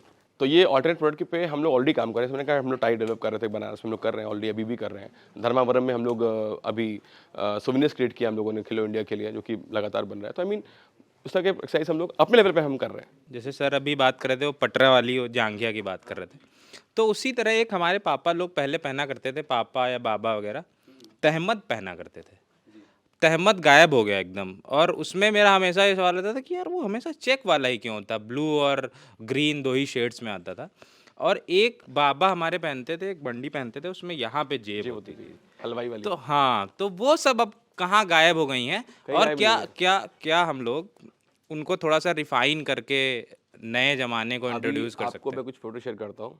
अभी याद आया जब भाई ने सवाल पूछा पटरे वाले का, जांघिया का, वो पता है इंटरनेशनल रैंप वॉक चल रहा था उसका, तहमद पहन के इंटरनेशनल रैंप वॉक, तहमद का भी और उस पटरे वाली जांघिया का भी। और वो अभी आप गूगल करिए आपको दिखेगा। देखिए भाई कह रहा हूँ ना कि वो क्या हो रहा है कि हमारा वैलिडेशन आ रहा है बाहर से, तो पता है, तो हम लोग उसको सोचे अच्छा वो आ गया तो आप फैशनेबल मान रहे हैं उसको। हाय मनीष, मेरा नाम विपिन है, और मेरा सवाल बस एक है कि हम लोगों के साथ दिक्कत ये होती है, जैसे मैं पहले शायद पालिका चले गए, कहीं भी चले गए, अपने कपड़े खरीद लिए, कुछ भी पहन लिए, लेकिन अभी मैं कुछ कपड़े अफोर्ड कर सकता हूँ, मैं जाके किसी ब्रांड का कपड़ा खरीद सकता हूँ, लेकिन अभी भी वो ड्रेसिंग सेंस वाली समस्या बनी रहती है कि किसके साथ क्या मैच होगा। मतलब मुझे नहीं पता, मैं अगर ब्राउन जीन्स पहनूंगा तो उसके साथ मैं कौन सी शर्ट पहनूं, और बड़ा कन्फ्यूज़न होता है। जैसे ट्राउज़र कोई अच्छी खरीद ली, लेकिन फिर शर्ट लेने गए तो समझ नहीं आ रहा क्या पहनना है। या फिर अभी भी मैं देखता हूँ कई बार, एक बार तो मैंने ये किया था, मैं एक शादी में गया, ब्लेज़र और सब कुछ बहुत अच्छा, और लास्ट में स्पोर्ट्स शू डाल लिए। तो ये हम लोगों के साथ बड़ी समस्या होती है, तो वो कैसे सॉर्ट किया जाए कि कपड़ा कब किसके साथ क्या मैचिंग वाला पहनना चाहिए। तो पहली बात तो क्या, हमारा नंबर ले लीजिए और हमारे शोरूम पे आइए, अंतरदेशी के नाम का शोरूम है, वहाँ पहुँचिए, आपका आप समस्या सॉल्व करेंगे, पहली बात। दूसरी बात क्या है कि जो आपने बोला स्पोर्ट्स शूज़ आपने दिया, पता है आपको ये जो स्टाइल है ना फॉर्मल्स के साथ में स्पोर्ट्स शूज़ पहनने वाला, आपको ध्यान होगा कि आनंद आहूजा जो सोनम कपूर के हस्बैंड हैं, उन्होंने अपनी शेरवानी के साथ स्पोर्ट्स शूज़ पहना हुआ था, ठीक है। और 5-6 साल पहले, 7 साल पहले स्नीकर के साथ में सूट्स पहनना was a big thing, big trend in their. मैं जिस वैलिडेशन की बात कर रहा था कि वैलिडेशन वहाँ से आ रहा है, तो आप अपने आप को थोड़ा सा वो मान सकते हैं। बट सबसे अहम बात क्या है कि जो भी लोग हैं ना, हमेशा क्या होता है, हम फैशनिस्टा बनने के चक्कर में फैशन विक्टिम बन जाते हैं, जहाँ पे हम सोचते हैं कि चलो हम ऐसा वो दिख रहा है। तो पहली बात तो क्या है कि एक आम इंसान के लिए बोल रहा हूँ, और जिनको हम लोग फॉलो करते हैं, यूजुअली इंडिया में जो फैशन और लुक्स है ना, वो अमूमन सेलिब्रिटीज़ बॉलीवुड के और इन लोगों से ड्रिवन रहता है, या आप उनको देख के, तो आप अपनी पर्सनैलिटी डिकोड कर लीजिए कि और ये एक्सरसाइज हर कोई कर सकता है। हम मतलब आई मीन टू से कि ईजी रहता है आपको अपनी पर्सनैलिटी को डिकोड करना, कि आप अपने आप को किसी से कहिए मत। हम हर कोई अपने घर में शीशे के सामने गाना गाता है, डायलॉग बोलता है, बातें करता है, तो आप भी अपनी पर्सनैलिटी डिकोड करिए। और इसी तरीका बता रहा हूँ, जब तक आप मेरे पास ना पहुँच पाएँ तब तक के लिए। तो आप अपने आप को एक 2-4 पर्सनालिटीज़ के साथ में डिकोड करके देखिए कि हाँ मेरे जैसा पर्सनालिटी ये वरुण धवन हो सकता है, शाहिद कपूर हो सकता है, उसने क्या पहना होगा, अगर वो रेड कार्पेट पे गया है, अगर वो शादी पे गया है, उसका लुक क्या था। तो उससे आपको बेसिक हेल्प मिल जाएगी जब तक आप तक एक प्रोफेशनल क्या कहते हैं सजेशन ना पहुँचे। अच्छा, एक सवाल और मेरा, हम जैसे लोग जैसे जो कुर्ता पहनना जिनको बड़ा अच्छा लगता है तो पहनिए। हाँ, मतलब पहनते हैं पहनना लेकिन चाहिए। पहनना चाहिए भाई, पहनना चाहिए। तो हम लोग के साथ ये बड़ी समस्या होती है, जो भी विपिन जी बोल रहे थे तो वो शर्ट पैंट के साथ बात कर रहे थे। हम कुर्ते के साथ समझ नहीं आता कौन सी जीन्स, कई बार समझ नहीं आता कि पजामा पहनना ज़्यादा अच्छा है, जीन्स पहनना ज़्यादा अच्छा है। कई बार जैसे कुछ लोग को मैं देखता हूँ जीन्स कुर्ता और उस पर स्पोर्ट्स शूज़ पहन लेते हैं तो वो बहुत ख़राब लगता है।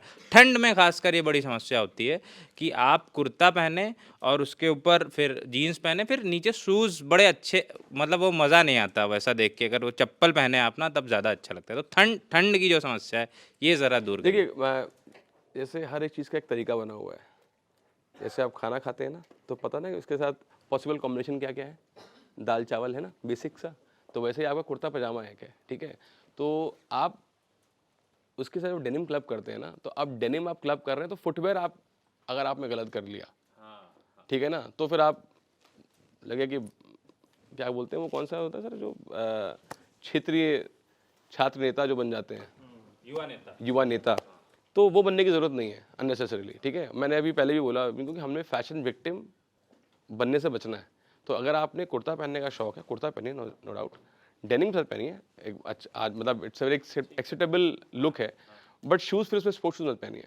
आप अच्छे से लेदर के मोकासिन्स पहन सकते हैं, आप स्नीकर्स के भी अलग अलग स्टाइल्स हैं वो पहन सकते हैं। मतलब मेरा कहना है कि आप उसमें स्नीकर्स तो बिल्कुल अवॉइड करिए, और जहाँ तक कोशिश हो अगर आप कुर्ते का शौक़ रखते हैं तो साथ में ना चीनोस के ट्राउजर्स पहनिए उसके साथ में। हाँ, और अभी अगर मैं करंट ट्रेंड की बात करूँ तो कुर्ते लॉन्ग मत पहनिए, अबव द नी लेंथ पहनिए, फिर ट्राउजर के साथ बहुत स्मार्ट लगेगा। ये तो शॉर्ट, ये तो कुर्ता शर्ट हो गई आपकी। हाँ, ये तो कुर्ता शर्ट हो गई, मतलब शॉर्ट कुर्ता अगर आप वो मतलब मेरा बस इतना कहना है कि कुर्ता और कुर्ते के साथ जीन्स, जीन्स के साथ जूता। कुर्ता पहनना लड़कों का, खासकर युवाओं का बड़ा पॉलिटिकल चॉइस होता है, ठीक है। किस पंथ में आप गिरते हैं कुर्ता पैसा पहनते हैं, ठीक है, ज़्यादा मत बुलवाना।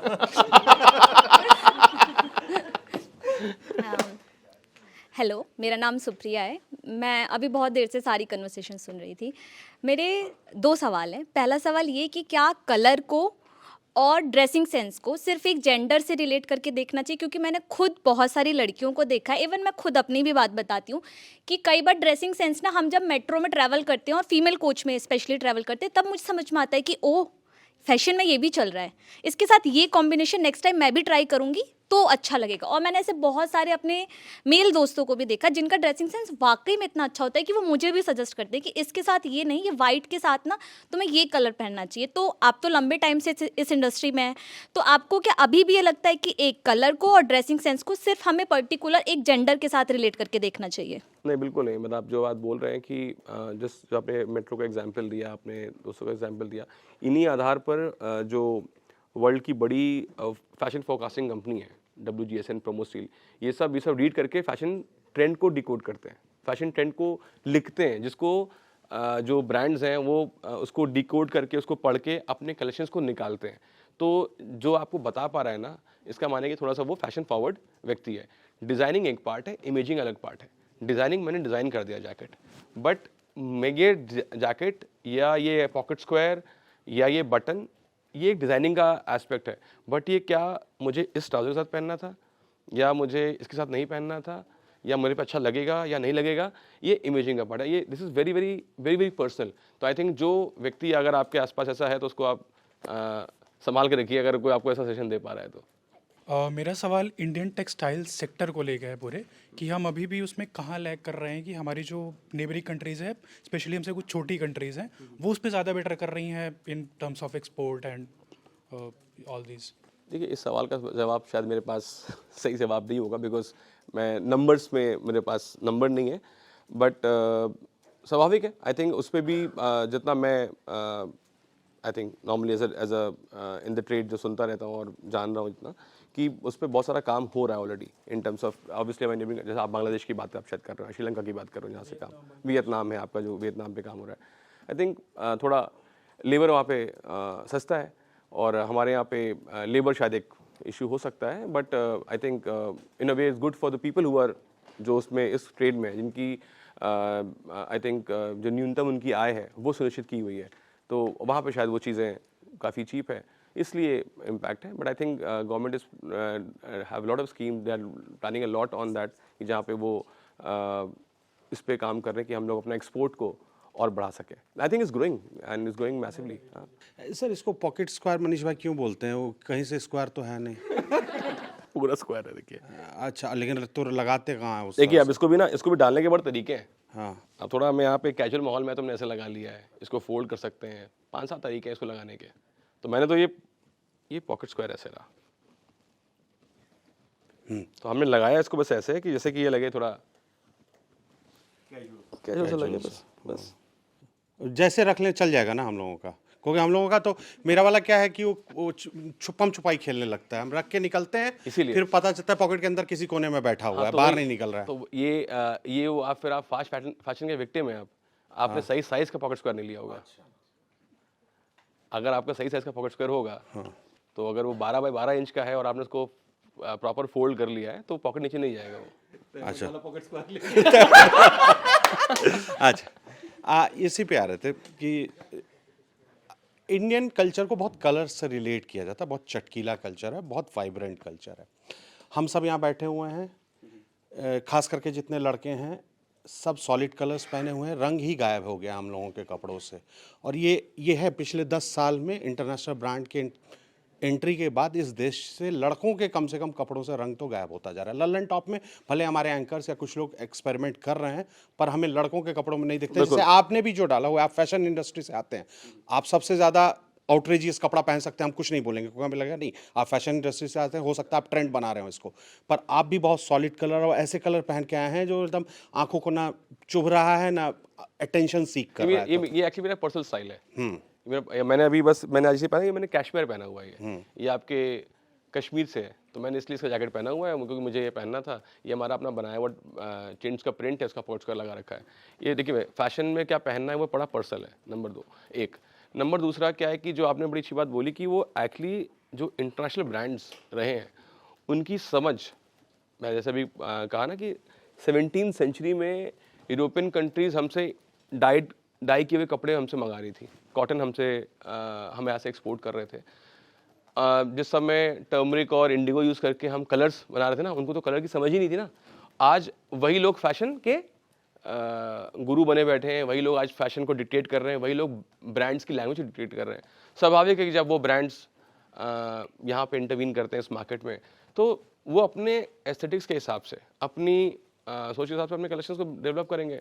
जब आपको दिखेगा कि सारे दुकानों में ब्लैक ग्रे दिख रहा है तो आप वही पिक करोगे। तो मैं यही तो बात करना चाह रहा हूँ कि मैं चाह रहा हूँ कि वापस से हम पहने, हम जाने कि हम क्या पहन रहे हैं, हम क्यों मतलब हमें कोई गवर्न कर रहा है हमारी चॉइसेस को, या हम अपनी चॉइसेस को खोज सकते हैं। अगर आप वापस से एक बार अपने इंडियन टेक्सटाइल्स को, कल्चर को आप डिगिन करोगे ना, आप ढूंढोगे तो आप पाओगे यार इतना बढ़िया मस्त चीज़ है यार, वो पहनूंगा मैं सब सही लगूंगा। एक आखिरी सवाल, सारे अलग अलग परिधान पे काम हो रहा है, इन सब के बीच में हम नॉर्दर्न पार्ट ऑफ इंडिया और ईस्टर्न पार्ट ऑफ इंडिया का जो चेक वाला लुंगी है वो भी गायब होता जा रहा है, इसके लिए क्या किया जाए? आप तो उससे कुछ कलेक्शन बनाएंगे हम नहीं, आप लोग ना जैसे आपको फैशन में लाना पड़ेगा ना, हम लोग तो वही है ना, हम बिल्कुल तो मैं कह रहा हूँ जैसे आपने ये बोला, अब मैं कह रहा हूँ अब इस पे कुछ क्रिएट करता हूँ, अच्छा सा कलेक्शन में निकालता हूँ जिसमें मैं अपने ये जो तहमत वाले हमारे चेक्स हैं, जो मद्रास चेक्स हैं, उस पर कुछ हम डिज़ाइन क्रिएट करते हैं, कुछ जैकेट्स बनाते हैं, कुछ जो कि आज के आधुनिक रूप मतलब एक तरीके से आप इस माहौल में भी आप उसको पहन सकें। तो शुरुआत आप ही से स्टूडियो से करते हैं, आपका मेजरमेंट हम करवाते हैं और आपके लिए बढ़िया सा बना के भेजते हैं। वाह सर, वाह, क्या बात। लुंगी मिल जाता है, और लुंगी डांस हो जाए, लुंगी डांस हो जाएगा। हाँ बिल्कुल, हाँ ठीक है, यही सब करना बाकी रह गया है। अच्छा यार, आपके सॉक्स पे ये प्रिंट बना हुआ, इसमें भी कुछ फैशन हम लोगों को तलाशना चाहिए क्या? बिल्कुल सर, मोजों में बिल्कुल। तो आपको अब ये रैल्फ लॉरेन का है तो इसलिए हमने पैर में पहना हुआ है। अच्छा, ठीक है। आप भी ब्रांड के गुलाम हो गए। हमने क्या कहा, पैर में पहना, ठीक है। तो अब देखिए क्या, एक और बड़ी अच्छी चीज़ आपने बोली, यूजुअली लोग गलती क्या करते हैं, सॉक्स पहनते हैं ना, सॉक्स में वो हमेशा काला और वाइट पहनते हैं। क्यों? क्योंकि हमें स्कूल में सिखा दिया गया है वाइट, अमूमन सा स्कूल ज़्यादातर लोगों ने वाइट और ब्लैक पहने होंगे सॉक्स। वाइट ब्लैक तो बिल्कुल नहीं पहनना है सॉक्स। नहीं, ये मैं नहीं पहनना, बहुत अच्छा है, मुझे बहुत अच्छा लग रहा है कि मैं आपने कलरफुल पहन रखा है। ये वाइट और ब्लैक सॉक्स भी हमारी कॉलोनियल गुलामी की निशानी है। जो ब्लू कॉलर्स थे वो ब्लैक पहनते थे, जो वाइट कॉलर्स थे वो वाइट पहनते थे सॉक्स। उससे वो उनको डिकोड किया जाता क्या चाहिए ऑफिसर है कि ये तो ये जो अभी चर्चा हुई जांगिया चट्टी वाली चर्चा कर रहे थे। हाँ, ये नमस्ते सर, मेरा नाम शुभांजल है। मेरा सवाल राम मंदिर से ही है कि आपने रामलला का परिधान बनाया था, तो मुझे ये जानना है कि जब ऐसे किसी काम के लिए आपसे संपर्क किया गया, या मतलब इस प्रोजेक्ट से आप कैसे जुड़े, मतलब क्या उन्होंने आपसे कांटेक्ट किया या कोई ऐसा कोई बिडिंग होता है या कुछ इस तरह की चीज़ें होती है, मतलब कैसे उससे जुड़े आप? देखिए, एक पूरी तरह से एक सेवा का भाव रहा। और जैसे अभी मैं बात कर रहा हूँ, मैं जिस जिम्मेदारी से आप लोगों से बात कर रहा हूँ, और एटलीस्ट इस क्लास के थ्रू कुछ लोगों को, अगर 10 लोगों को भी मूव कर पाया इस सोचने पे और मजबूर करने पे कि वो हफ्ते में एक दिन या महीने में एक दिन इंडियन टेक्सटाइल्स के कपड़े पहने, तो वही सोच लेकर मैं भगवान राम के पास गया था, अयोध्या पहुंचा था 2021 में, 20 में, जो मैंने बताया पहले भी कि भगवान की जो पोशाक है वो, जब हम अपने लिए इतनी अच्छी बातें कर रहे हैं, हम अपने लिए पूछ रहे हैं हमें क्या पहनना चाहिए, क्या होना चाहिए, जिस प्रभु में, जिस भगवान में पूरे देश की, पूरे विश्व की आस्था है, पूरे ब्रह्मांड के जो राजा जिन्हें कहते हैं, तो वो क्यों ना बेस्ट कपड़े पहने। तो बेस्ट कपड़े तो मुझे, मेरी नज़रों में भाई इंडियन टेक्सटाइल्स हैं, इंडियन हैंडलूम है, खादी है। तो उस सोच को लेकर मैं पहली बार यूपी खादी के बोर्ड के माध्यम से मैं आदरणीय मुख्यमंत्री तक गया, उन्होंने एक्सेप्ट किया। उसके बाद फिर ट्रस्ट के समक्ष पहुंचा, ट्रस्ट के आमंत्रण पे फिर मैंने इसको डिज़ाइन किया, और ऐसे ही बस कहते हैं एक सेवा भाव से गया था, और कोई और प्रयोजन नहीं था। सर, मैं सिनेमा टीम से हूँ। आप अभी शाहिद कपूर और वरुण धवन इनके फैशन की बात कर रहे थे। सर ने एक शब्द इस्तेमाल किया, आउटरेजियस, और उसको वो सुन के मुझे एकाएक रणवीर सिंह ध्यान में आए। तो जब हम लोग कई बार उन्हें देखते हैं तो हमारे लिए लगता है कि यार ये हम कैरी नहीं कर पाएंगे, कोई और शायद एक्टर्स में भी कोई दूसरा उसे उस ढंग से कैरी ना कर पाए, पर आप जब उसे देखते हैं, उस ड्रेसिंग को देखते हैं, तो उस पर आपका क्या ओपिनियन रहता है? बिकॉज क्या है, वो उस बिजनेस में जहाँ पे उनको हर रोज़ नया लुक क्रिएट करना है, अपने लिए एक स्टाइल स्टेटमेंट भी देना है कि लोगों उससे उनको आइडेंटिफाई कर सके, तो वो उस प्रयास में रहते हैं। हमें शायद, हमारा वो ट्रेड नहीं है, हमारा वो डोमेन नहीं है, तो जितना हम उनसे ले सकते हैं इंस्पिरेशन, उतना लेके अपने आप को ड्रेसअप करेंगे। जी, मेरा एक और छोटा सा सवाल है कि मेरे एक दोस्त की शादी है मार्च में, और वो हमसे पूछ रहा था कि उसे किस तरह की शेरवानी लेनी है। एक साइड में उसको कुछ दूसरे दोस्त सजेस्ट कर रहे थे कि यार रेंट पे ले ले, ये कर ले, वो कर ले। अब मैं आपको उसका एक खाका देता हूँ, उसके हिसाब से आप सजेस्ट करिए कि मैं उसे आगे क्या सजेशन दूँ। तो उसकी हाइट, नहीं सर, जैसे बाकियों को बताया तो वैसे ही पूछ रहा हूँ। तो उसकी हाइट लगभग 5'9", 5'10" है, और लगभग मेरी हाइट, और लगभग ऐसे ही बिल्डअप है। उसको किस तरह का, मतलब शेरवानी अगर अभी के फैशन के हिसाब से इस्तेमाल करना हो, या तो क्या करना चाहिए? अभी भी ये बात कर रहा था, मैंने कहा ना, ऑथेंटिक, उसको बोले कि भाई ऑथेंटिक टेक्सटाइल पहनो। Authentic textile number 1, he can pick up, इधर बनारसी सिल्क पिक करें, बुटीज वाले बहुत अच्छे चल रहे हैं अभी एज पर ट्रेंड। जाल वाला मोटिव नहीं, वो किनखा वाला मोटिव नहीं ले, बूटी वाले मोटिव बहुत पॉप इस समय ट्रेंड में, वो ले लें। या फिर वो मूंगा टसर सिल्क का प्लेन ले लें, हल्का थोड़ा बहुत हैंड एम्ब्रॉयडरी वो कॉलर पे करा सकते हैं, और अच्छे से पोल्की के या इमिटेशन वाले बटन्स ले सकते हैं, और सिल्वेट वो रखें रॉयल। मीन्स अगर आपकी ऐसी हाइट है तो वो ऑथेंटिक चूड़ीदार पहने और ऑथेंटिक शेरवानी का कट ले, नी लेंथ तक की। हो गया। इन्हीं की शादी तो नहीं है कहीं? क्लिप काट के भेज देना। अच्छा मनीष भाई, एक रिजॉइंडर इसके सवाल में देना चाह, रणवीर सिंह के ड्रेस का शादी हो चुकी है अभी तो? हाँ मैं नहीं, इस वाले रणवीर सिंह वाले सवाल पे आउटरेजियस ड्रेस की बात हो। ऐसा हुआ है क्या कि सोशल मीडिया के आने के बाद, या फिर बहुत अच्छे स्मार्टफोन आने के बाद, जो कैमरा, जिनकी कैमरा कैपेबिलिटीज़ बहुत अच्छी होती है, हम आंखों से ज़्यादा कैमरे के लिए बढ़िया फैशन करने लगे? बिल्कुल। मतलब क्या ये, क्योंकि जितने भी आउटरेजियस हैं वो अब, मतलब आउटरेजियस नहीं कहते हैं भाई, उनका स्टाइल है, ठीक है, आउटरेजियस अब गलत मैं इस्तेमाल कर रहा हूँ, कि किसी का स्टाइल है, मुझे नहीं भाता पहली आंखों पर वो जब कैमरे पर फोटो शूट होकर आता है तो वो ज़्यादा खूबसूरत लगता है, उसमें निखर के आता है बैकग्राउंड, ये सारी चीज़ें। तो क्या फैशन अब उसी दिशा में है कि हम कैमरे के लिए ज़्यादा बेहतर कपड़े पहनेंगे, नॉट नेसेसरली मेरा स्टाइल स्टेटमेंट आंखों पे कैसा है?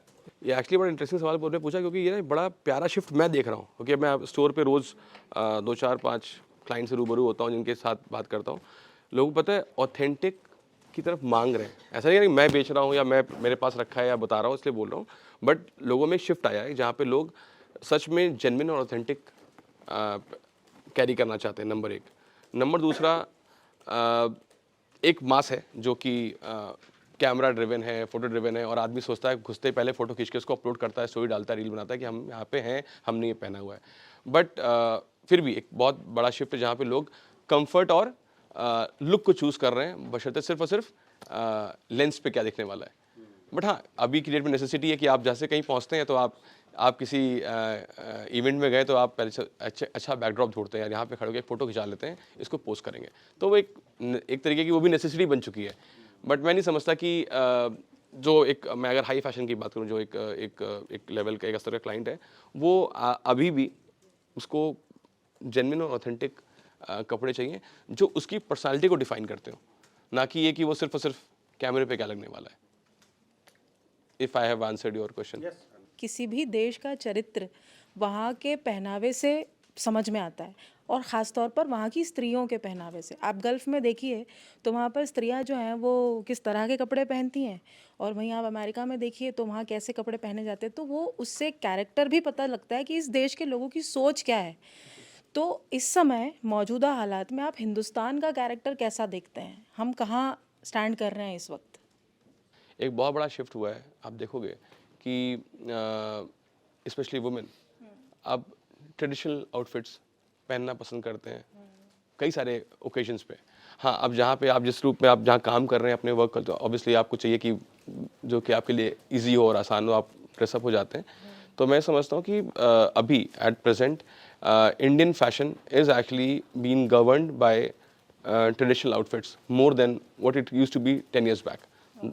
अभी आप देखिए, मैं एज ए डिज़ाइनर बात कर रहा हूँ, जहाँ मेरे पास आज मैं क्लाइंट्स आते हैं, मेरे पास कहते हैं कि कस्टमर्स आते हैं जो मुझसे सुझाव मांगते हैं या मांग रखते हैं मुझे चाहिए, तो मैं उस आधार पे बोल रहा हूँ कि, और जो देख भी रहा हूँ कि किसी भी सोशल इवेंट में जाता हूँ तो लोगों को लगता है कि हाँ, जब जहाँ एक अपना स्टेटमेंट देने की बात आती है तो लोग ट्रेडिशनल को चूज़ कर रहे हैं बशर्ते फास्ट फैशन या वेस्टर्न आउटफिट्स को।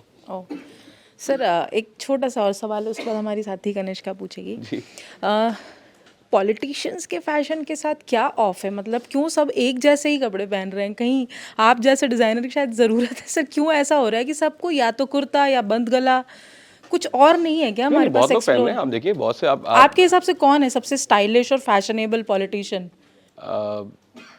बहुत सारे लोग हैं, बट आप देखिए, मतलब ऐसा नहीं है, देखिए ये कोई ड्रेस को एक तरीके का ड्रेस कोड सा तो है ही। हाँ, पर क्यों है सर? क्या उसके साथ क्या इमेज ऐसी अटैच्ड है कि कुर्ता ही पहने हुए हम देखते हैं? नहीं, आप ऐसा इमेज अटैच तो जो भी था, बट अभी आप देखेंगे बहुत से आप यंग पॉलिटिशियंस को देख पाएंगे कि वो लोग थोड़ा सा इसको डिच कर रहे हैं। अब लोगों को वो स्टीरियोटाइप लोग नहीं चाहिए, जो एस्टैब्लिश्ड है उनको नहीं चाहिए, जिनको बताना है कि हम पॉलिटिशियंस, हम नेता हैं, हम देखना वो पहन रहे हैं। बट हाँ, क्योंकि आप अमूमन जैसे है ना कि आपके पहनावे से आपके प्रोफेशन की झलक मिलती है कि आप दूर से देख देंगे अच्छा ये आदमी पॉलिटिशियन है, जब तक उसके चेहरे को रिकॉग्नाइज नहीं करते हैं। तो अगर वो कुर्ते पजामे में और सदरी में नहीं है तो आप उसको नेता नहीं मानेंगे, तो उसको आप पहचानते नहीं लेंगे। तो वो एक तरीके की वो अपनी, जैसे कहा ना कि अपनी पर्सनालिटी को दिखाने के लिए, अपने प्रोफेशन को बताने के लिए एक है। दूसरा क्या, but people who are more over, बहुत से पॉलिटिशियंस हैं जो अब उस ट्रेडिशनल लुक को डिच भी कर रहे हैं, पहन रहे हैं। बहुत मोदी जी का फैशन सेंस कैसा है? 1 to 10 पे क्या रेट करते हैं?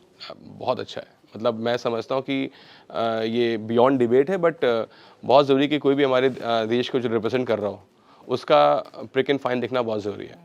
लोग अमूमन इस पर टिप्पणी कर देते हैं और गलत शब्दों का प्रयोग भी करते हैं, बट मुझे लगता है कि कोई भी व्यक्ति अगर इस एक समृद्धशाली देश को रिप्रेजेंट कर रहा है, जिसका कल्चर इतना स्ट्रांग है, जिसका ट्रेडिशन इतना स्ट्रांग है, और अगर वो एक ट्रेडिशनल कुर्ते पजामे में और सदरी में अगर अपने आप को पूरे देश को रिप्रेजेंट कर रहा है, तो उसके कपड़े बेस्ट होने चाहिए। अगर आज कोई बाहर का राष्ट्र अध्यक्ष है, कोई बाहर का पीएम है, उसके कपड़े अरमानी और वर्साचे बना रहे हैं, तो उस पर कोई टिप्पणी तो नहीं कर रहा, बट वो चाह रहे हैं कि वो बेस्ट पहने। तो इरिस्पेक्टिव हमारे पास अगर वो हमारे इंडियन कल्चर को रिप्रेजेंट कर रहे हैं ग्लोबल प्लेटफॉर्म पे, तो मैं तो चाहूँगा वो और अच्छा पहने, और अच्छा मैं कुछ बना के दे पाऊँ उनको पहनने के लिए, क्योंकि बहुत ज़रूरी है। आई थिंक उनसे और बाकी लोगों को प्रेरणा लेनी चाहिए। Thank you sir. Sir hello, मेरा नाम कनिष्का है। सर फैशन हमेशा से बदलता आया है, तो कोई 5 ऐसे कपड़े बताइए जो कभी आउट ऑफ फैशन नहीं हो सकते, आप कभी भी कहीं भी उसको कैरी कर सकते हो। एक ब्लैक सूट, एक वाइट शर्ट, और एक pair of denim, blue denim आप ले लीजिए, और एक आप चिनो पैंट्स, और एक क्लासिक बन गला। और सर थोड़ा लड़कियों के लिए एकदम ट्रेडिशनल वे में अगर कुछ मुझे अपनी पत्नी को लेकर आना चाहिए था। वो हमारी सहभागी हैं, वो वुमेन्स देखती हैं, बट फिर भी वुमेन्स की देखिए क्या है, अगेन साड़ी जो कि will never go out of style, आपका एक salwar kameez which is there, और वेस्टर्न में बात करो तो एक अच्छा सा एक आप एक ट्यूनिक ड्रेस अगर आप लेना चाहें तो this is always there, classic A line dress, वो बहुत अच्छा लगेगा। शादियों का सीज़न आ रहा है, तो लड़कियों को तो मेन प्रॉब्लम होती है क्या पहने क्या ना पहने, और हम लोग जब ऐसे बैकलेट ड्रेस लहंगा पहन के चले जाते हैं तो सारे लड़के बोलते हैं कि यार सर्दी हो रही है, ये क्या पहन लिया। सो ये जो कंफर्ट ओवर स्टाइल का थिंग है, तो आप इसको कैसे देखते हैं? आप कंफर्ट पहले लेंगे या स्टाइल पहले लेंगे? देखिए, जहाँ पे आपको फैशनेबल दिखना है वहाँ तो सब कुछ कुर्बान है। आपको तो फैशन स्टेटमेंट देना, तो ऑब्वियसली जब फैशन कहते हैं जब होता है तो फिर आपको ना ठंड पता लगती है ना गर्मी पता लगती है, तो आप आई वुड से वहाँ पे तो समय स्टाइल इज़ प्रिवेलिंग, तो आप स्टाइल जो आपको क्रिएट करना है उसको आप ज़्यादा तवज्जो देते हैं। सर मैं ये जानना चाह रहा हूँ कि फैशन इंडस्ट्री जो है वो पुरुषों के साथ इतना भेदभाव क्यों करती है? महिलाओं के लिए आप देखिए leggings, jeggings, crop top, tank top, off shoulder top, one shoulder top. ये तो लड़कों के लिए क्या है? खड़ी पट्टी वाली शर्ट, पड़ी पट्टी वाली शर्ट, वही फूली जैकेट, वही खड़े कॉलर। ऐसा नहीं है। कब कुछ नया, कब कोई क्रांति आएगी मेंस फैशन में? देखिए मुझे भी नहीं पता था, जितना बता दिया आपने क्या क्या चीज़ है, बट देखिए बहुत कुछ मेंस में है, ऐसा नहीं कि मेंस में नहीं है। मैं देखिए मेंस वेयर में चूँकि मैं ये जो कपड़े मैंने पहने मैं ऐसे बनाता भी हूँ, ऐसे बेचता भी हूँ, ऐसे डिज़ाइन भी करता हूँ, बट अगर आप ग्लोबल फैशन की तरफ देखेंगे ना तो ऐसे बहुत सी अतरंगी चीज़ें हो रही हैं जिनको आप ट्राई कर सकते हैं, बट वही है ना कि वो ट्राई करने के लिए थोड़ा सा करेज चाहिए, थोड़ा सा हिम्मत चाहिए, और थोड़ा सा अब हमारे यहाँ कहते हैं ना हम लोग अब ये ऐसा डिज़ाइनर बोलूँगा तो थोड़ा सा अच्छा ही लगेगा, बट कहते हैं कि उसके पीछे किसी ने कुछ बार पहन के निकल जाए ना, कोई पीछे कुछ क्या कहते हैं ना वो, कोई कुत्ते ना पड़ जाए पीछे, कोई काट ना ले, तो वो चीज़ें हम वो ट्राई करने चक्कर में कई बार फैशन विक्टिम बन जाते हैं। तो लेकिन अगर आपका मन ऐसा है पहनने के लिए करने के लिए तो बहुत से ऑप्शंस अवेलेबल हैं, लेकिन अब ऑब्वियसली टैंक टॉप पहनने को नहीं कहूँगा आपको, लेकिन हाँ लेकिन ये है कि शर्ट्स में आप कहें तो देखिए ये हमारे सामने क्योंकि इजीली दिख रहा है, तो हम सिल्वेट, बट इसी सिल्वेट पे बहुत प्यारे प्यारे प्रिंट्स हैं। आप देखें, आप अभी तो बहुत बहुत वास्ट आपको क्रिएटिव चीज़ें दिख जाएंगी सिर्फ इसी शर्ट पे की हुई, किसी ने इसको पेंट किया हुआ है, किसी ने इस पर कुछ अलग टाइप के मोटिव बनाया, किसी ने कुछ कोई स्लोगन लिखा हुआ है, मिल रहा है बहुत वो चीज़ें हैं। आप बॉटम्स की बात करें, बॉटम्स में आजकल अलग अलग स्टाइल के bottoms, not only this denim और नॉर्मल चिनोज या जैसे 6 पॉकेट्स, लूज ट्राउजर्स देखिए आप काफ़ी चल रहे हैं, जो कि लोग आजकल आप देखेंगे बहुत से सेलिब्रिटीज़ उसको एयरपोर्ट पे पहने हुए दिख जाएंगे, तो चल रहा है बहुत कुछ स्टाइल से। तो इस मास्टर क्लास में आपने जाना कि कपड़ा बस एक सामान नहीं होता, एक पूरी विरासत होती है। मनीष जी ने हमें अपना कीमती वक्त दिया, अपनी नॉलेज हमारे साथ शेयर करी, जिससे हम ये सब समझ पाए कि कैसे ट्रेडिशन को पहनना गर्व की बात हो सकती है। मॉडर्निटी का मतलब ये नहीं है कि अपनी पुरानी विरासत को छोड़ दिया जाए। तो अगली बार जब आप अपनी अलमारी खोलेंगे तो ये ध्यान में रखेंगे कि जो भी कपड़ा आप पहन रहे हैं उसके पीछे कोई बुनकर है, किन्हीं धागों से मिलकर वो कपड़े बने हैं, इस बात पर गौर कीजिएगा। मनीष जी आपका बहुत बहुत शुक्रिया। धन्यवाद, थैंक यू सो मच, बहुत बहुत शुक्रिया आपका, आपने इतना मुझे समय दिया बोलने का, और आशा करता हूँ मैं कुछ आपसे वैल्यूबल चीज़ें शेयर कर पाया हूँ और आपके दर्शकों के साथ। So thank you so much. Thank you देखते रहिए ललन टॉक।